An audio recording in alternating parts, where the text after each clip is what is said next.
முடிந்தது கதை. பூமியில் விழப்போகிறதா விண்வெளி நிலையம்? ஏன் இந்த கேள்வி எழுது அப்படின்னு பார்த்தீங்கன்னா, இது இப்போ எழுப்பப்படக்கூடிய பெரிய கேள்விலாம் கிடையாது. இது முன்பாக திட்டமிட்டு வந்த ஒரு நிகழ்வு தான். அதனோட தொடர்ச்சி தான் இப்போ நம்ம பார்க்க போகிறோம். என்னன்னா, சுனிதா வில்லியம்ஸ் விண்வெளி நிலையம் போயிட்டு வந்த பிறகு அது தொடர்பான செய்திகள் அப்படிங்கிறது அதிக முக்கியத்துவம் பெற்று வரதை நம்ம பார்த்துக்கிட்டு இருக்கோம். அந்த விண்வெளி நிலையம் அதோடைய செயல்பாடு முடிய போகுது, செயலிழந்து பூமியில் விழப்போகுது அப்படின்னா எல்லாருக்கும் ஒரு மிகப்பெரிய அதிர்ச்சி ஏற்படுத்தும். இப்போதான்டா சுனிதா வில்லியம் அங்கே போயிட்டு வந்தாங்க, அதுக்குள்ளே விண்வெளி நிலையம் செயலிழந்து பூமியில் விழப்போதா அப்படின்னு எல்லாரும் கேட்கலாம். அதை பற்றி தான் இப்போ நம்ம பார்க்க போகிறோம். சரி, இப்படிப்பட்ட விண்வெளி நிலையம் அப்படிங்கிறது எப்போ தொடங்கினாங்க அப்படிங்கிற கேள்வி எல்லாருக்கும் இருக்குது இல்லையா?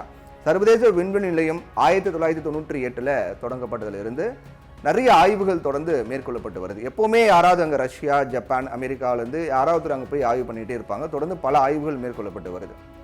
இப்போ எங்கே இருக்குது அப்படின்னா, பூமியிலிருந்து விண்வெளி நிலையம் எங்கே இருக்குது அப்படிங்கிற கேள்வி இருக்குது இல்லையா? சரியாக பூமியிலிருந்து சுமார் 400லேருந்து 415 கிலோமீட்டர் உயரத்தில், பூமியிலிருந்து 400லேருந்து 415 கிலோமீட்டர் உயரத்தில் அந்த விண்வெளி நிலையம் இருக்குது. அதோடைய அளவு என்ன இருக்கும் அப்படின்னு பார்க்கும்போது 109 மீட்டர் நீளம். இன்னும் சரியாக சொல்லணும் அப்படின்னா, ஒரு ஃபுட்பால் கிரவுண்ட் இருக்கு இல்லையா, கால்பந்து விளையாட்டு மைதானம் இருக்கு இல்லையா, அந்த அளவுக்கு அதோடைய பரப்பளவு அப்படிங்கிறது இருக்குன்றாங்க. அப்புறம் 4 லட்சம் கிலோவுக்கு அதிகமான எடை, அது 400 டன், ஏறக்குறைய ஒரு 80 யானைகளுக்கு நிகரான எடை கொண்டது அந்த சர்வதேச விண்வெளி நிலையம். இவ்வளோ எடை, இவ்வளோ பெரியது, 400லேருந்து 415 கிலோமீட்டர் தூரத்தில் பூமியிலிருந்து இருக்குது. இது 1998 முதல் 2011 வரைக்கும் கட்டமைக்கப்படுது. அத்தனை ஆண்டு காலம் அதை கட்டமைக்கிறாங்க. இப்போ 40க்கும் அதிகமான விண்வெளி திட்டங்கள் மூலமாக பூமியிலிருந்து பொருட்கள்லாம் எடுத்துகிட்டு போயிட்டு விண்வெளியில் ஒன்று சேர்க்கக்கூடிய பணிகள்லாம் நடத்தப்பட்டு ஒன்று கொண்டு போய் சேர்க்குறாங்க. இந்த காக்கா குருவி கூடு கட்டுற மாதிரி அதை சேர்க்குறாங்க. அப்படிப்பட்ட விண்வெளி நிலையம் செயலிழந்து போனால் என்ன ஆகும் அப்படிங்கிற கேள்வி இல்லாத இருக்குல்ல. யோசிக்கும் போது ரொம்ப பிரமிப்பாக இருக்குது. விண்வெளி நிலையம் செயலிழக்குமா அப்படிங்கன்னு எல்லாரும் கேள்வி எழுக்கலாம். ஏன் நல்லா தானே போயிட்டு இருக்கு, நல்லா ஒர்க் ஆகிட்டு இருக்குல்ல, பூமி சுற்றி வந்துகிட்டு இருக்குல்ல, ஏன் அது ஏன் செயலிழக்க போகுது அப்படின்ற கேள்வி எல்லாருக்கும் இருக்கலாம். நிச்சயமாக செயல் இழக்கும். ஏன்னா அது அப்படிதான் உருவாக்கப்பட்டது. அதாவது சர்வதேச விண்வெளி நிலையம் மணிக்கு 17,500 மைல் வேகத்தில் பயணிச்சுட்டு இருக்கு.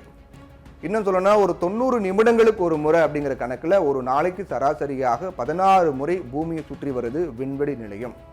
இந்த வேகத்தில் அது சுற்றும் ஒரு பிரம்மாண்ட கட்டமைப்பு திடீர்னு கட்டுப்பாடு இல்லாமல் பூமியினுடைய வளிமண்டலத்துக்குள்ளே நுழைந்தால் அதன் தாக்கம் மிகப்பெரியதாக இருக்கும் அப்படின்னு கற்பனை பண்ணி பார்க்க முடியாத அளவுக்கு ஒரு மிகப்பெரியதாக இருக்கும் அப்படின்ற மாதிரி தான் இருக்குது. ஆனால் அப்படி ஒரு ஆபத்து ஏற்பட்டு விடக்கூடாது அப்படிங்கிறதுக்காக தான் 2031 சர்வதேச விண்வெளி நிலையத்தினுடைய செயல்பாடுகளை நிறுத்த நாசா முடிவு பண்ணாங்க. இது வரைக்கும் போயிட்டு 2031 வந்த பிறகு அதை டோட்டலாக அதை நிறுத்திடலாம் அப்படின்னு. ஏன்னா விண்வெளி நிலையத்துக்கு வயதாகி விட்டது. ரஷ்யா, அமெரிக்கா, கனடா, ஜப்பான் மற்றும் பல ஐரோப்பிய நாடுகள்லாம் ஒன்றா சேர்ந்து கூட்டாக இந்த விண்வெளி நிலையத்தை 98 கட்டமைச்சாங்க. அதுக்கப்புறம் அது பல்வேறு கட்டங்களாக அது இன்னும் டெவலப் பண்ணாங்க.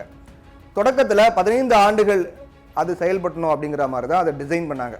98 ஒரு 15 ஆண்டுகள் வரைக்கும் அதை செயல்படணும் அப்படிங்கிற மாதிரி தான் அதை பிளான் பண்ணி அதை டிசைன் பண்ணாங்க. இருந்தாலும் அதுக்கு பிறகு என்ன பண்ணாங்க, அதோட தேவை அதிகமாக இருந்து அது இன்னும் ஒர்க் பண்ணால் நல்லா இருக்குமே அப்படின்னு முடிவு பண்ணி சர்வதேச கூட்டு முயற்சியில் அதனுடைய தொடர்ச்சியான வெற்றி காரணமாக விண்வெளி நிலையத்தினுடைய ஆயுட்காலம் பல முறை நீட்டிக்கப்பட்டது. நல்லா ஒர்க் ஆகிட்டு இருக்கு, நிறைய வெற்றிகள் கொடுத்துட்டு இருக்கு. அப்போ 15 ஆண்டுகள் வேணால் இன்னும் எக்ஸ்டெண்ட் பண்ணலாம் அப்படின்னு சொல்லி அதனுடைய செயல்பாடை இன்னும் நீட்டிக்க செய்கிறாங்க. ஃபைனலாக முன்னாள் அமெரிக்காவுடைய அதிபர் பைடனுடைய நிர்வாகத்தில், அதாவது 2021 இந்த விண்வெளி நிலையத்தினுடைய ஆயுளை 2030 வரைக்கும் நீட்டிக்கலாம் அப்படின்னு முடிவு பண்ணுறாங்க. ஆனால் அமெரிக்கா முடிவு பண்ணால் மட்டும் போதாது. ஏன்னா அதில் பங்கு அமெரிக்கா, ரஷ்யா, ஜப்பான் இவங்க எல்லாருக்குமே இருக்குது. ஆனால் முடிவு பண்ணாங்க, அமெரிக்கா முடிவு பண்ணாங்க 2030 வரைக்கும் அதை பயன்படுத்தலாம் அப்படின்னு சொல்கிறாங்க. ஆனால் அப்போ ரஷ்யா என்ன சொல்கிறாங்க, அதெல்லாம் சரிப்பட்டு வராது, விண்வெளி நிலையத்தில் சரி செய்ய முடியாத நிறைய கோளாறுலாம் ஏற்பட்டிருக்கு அப்படின்னு சொல்கிறாங்க ரஷ்யா. அதோட சர்வதேச விண்வெளி நிலையத்தினுடைய ரஷ்ய பகுதியில் இருக்கக்கூடிய கருவிகள் எல்லாமே 80% காலாவதி ஆயிடுச்சு, எல்லாமே எக்ஸ்பிரி ஆயிடுச்சு பொருள்லாம். இது மட்டும் இல்லாமல் சின்ன சின்ன விரிசல்கள்லாம் பார்க்க முடியுது அப்படின்றாங்க ரஷ்யா. அதோட சமீபத்தில் இப்போ எலான் மஸ்க் கூட அவருடைய எக்ஸ் பக்கத்தில் 2030 வரைக்கும்லாம் அவகாசம் கொடுக்கக்கூடாது, இன்னும் 2 ஆண்டுகளுக்குள்ளே அதை டிஸ்மேண்டில் பண்ண ஃபுல்லாக செயலிழக்க செஞ்சிடணும் அப்படின்னு தெரிவிச்சிருக்காரு எலான் மஸ்க். இது அமெரிக்க அதிபர் டொனால்ட் ட்ரம்ப் தான் முடிவெடுக்கணும் அப்படின்னு சொன்னார். ஒரு கால்பந்து மைதான அளவு இருக்கக்கூடிய விண்வெளி நிலையம் பூமியை சுற்றி வரும்போது வளிமண்டல இழுவை காரணமாக அது அப்பப்போ அதன் சுற்றுப்பாதையில் பாதிப்பு ஏற்படும். ஒரு ஒரு குறிப்பிட்ட அளவில் சுற்றி வந்துட்டே இருக்கு இல்லையா, திடீர்னு என்ன ஆகுதுன்னு அப்பப்போ என்ன ஆகுது, ஒரு வளிமண்டல ஈர்ப்பு காரணமாக அதோட பாதை வந்து மாறி மாறி வருது அப்படின்னு சொல்கிறாங்க. அது அப்படியே ஒரு வேளை வந்துச்சுன்னா தொடர்ந்துச்சுன்னா சூரியனுடைய தாக்கம் காரணமாக அது பாதிக்கப்பட்டு ஓரிரு ஆண்டுகளில் தன்னுடைய சுற்றுப்பாதையிலிருந்து முழுவதுமாக விலகி பூமியை நோக்கி விடும். அது பூமியில் வாழக்கூடிய மக்களுக்கு மிகப்பெரிய ஆபத்தை ஏற்படுத்தும். ஏன்னா இந்த அளவுக்கு பிரம்மாண்டமான ஒரு விண்வெளி நிலையம் செயலிழந்தால் பூமியின் மேற்பரப்பில் வெறும் 415 கிலோமீட்டர் உயரத்தில் சுற்றி வரக்கூடிய அந்த விண்வெளி நிலையம் செயலிழக்கும் போதும் அதனுடைய பாகங்கள் பூமியில் விழும் அப்படின்றாங்க. இந்த ஆபத்தை தவிர்க்கிறதுக்காக தான் ஆல்ரெடி விஞ்ஞானிகள் வந்து ஒரு பிளான் வச்சிருக்காங்க. என்ன பிளான்னா ரீபூஸ்ட் அப்படின்றாங்க. விண்வெளி நிலையம் தொடர்ந்து செயல்படுறதுக்கான ஒரு உந்துதல், அதான் ரீபூஸ்ட் அப்படிங்கிறாங்க. அந்த செயல்முறை தொடர்ச்சியாக இப்போ நடந்துகிட்டு இருக்கு. அது நடக்கிற வரைக்கும் ஒன்றும் பிரச்சனை கிடையாது. விண்வெளி நிலையத்தை செயலிழக்க செய்யக்கூடிய பணி விரைவில் தொடங்கும் அப்படின்னு நாசா சொல்கிறாங்க. சீக்கிரமாகவே அதை ஆஃப் பண்ணுறதுக்கான வேலையை நாங்கள் தொடங்கும் அப்படின்னு நாசா சொல்கிறாங்க. முதல் கட்டமாக சர்வதேச விண்வெளி நிலையத்தினுடைய சுற்றுப்பாதையானது வளிமண்டல ஈர்ப்பின் கீழ் தானாக சிதைவதற்கு அனுமதிக்கப்படும். அந்த விண்வெளி நிலையத்தை டிஸ்மேண்டில் பண்ணுவாங்க, ஒன்று ஒன்றா அதை சிதைப்பாங்க அப்படின்னு சொல்லப்படுது. அதாவது ரீபூஸ்ட் பண்ணுறாங்க இல்லையா, அதை கொஞ்சம் கொஞ்சமாக குறைச்சிருவாங்க அப்படின்றாங்க. அப்போது அத்தியாவசியமற்ற தேவையில்லாத பொருட்கள் எல்லாமே டிஸ்மேண்டில் பிரிக்கப்பட்டு தனித்தனியாக சுற்றுப்பாதை விட்டு நீக்கப்படலாம் அப்படின்றாங்க. கலைச்சிடுறாங்க, ஒட்டுமொத்தமாக அந்த ஒரு வீட்டை இடிச்சு தள்ளுற மாதிரி அதை கலைப்பாங்க அப்படின்றாங்க. இந்த காலகட்டத்தில் அது பண்ணக்கூடிய காலகட்டத்தில் 2026 2030 கிட்டத்தட்ட 415 கிலோமீட்டர் அப்படிங்கிற உயரத்திலிருந்து கொஞ்சம் கொஞ்சமாக அதனுடைய உயரம் குறையும். இப்போ பூமியிலேருந்து ஹைட்டில் இருக்கு இல்லையா, அந்த ஹைட்டை கொஞ்சம் கொஞ்சமாக குறைப்பாங்களாம். அதுக்கு பிறகு விண்வெளி நிலையத்தினுடைய உயரம் 280 கிலோமீட்டராக குறைச்சிருவாங்களாம். அப்புறம் பிரத்யேக விண்கலத்தினுடைய உதவியோட அதன் தூரத்தை 120 கிலோமீட்டராக குறைக்கும் வகையில் இறுதி உந்துதல் கொடுக்கப்படும் அப்படிங்கிறாங்க. ஃபைனலாக ஒரு 120 கிலோமீட்டர் தூரத்துக்கு கொண்டு வந்துருவாங்களாம்.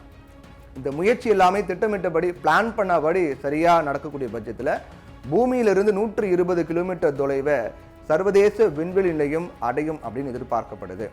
அந்த மாதிரி நிலையம் 120 கிலோமீட்டர் தொலைவை அடைந்தால் அப்போது பூமியினுடைய வளிமண்டலத்தை அது மணிக்கு 29,000 கிலோமீட்டர் அப்படிங்கிற அதிபயங்கர வேகத்தில் தாக்குமா. அந்த விண்வெளி நிலையத்தை 120 கிலோமீட்டருக்குள்ளே கொண்டு வந்துட்டாங்கன்னா அது பூமியை நோக்கி 20,000 கிலோமீட்டர் வேகத்தில் அதிபயங்கர அசூர வேகத்தில் பூமியை நோக்கி தாக்கும்.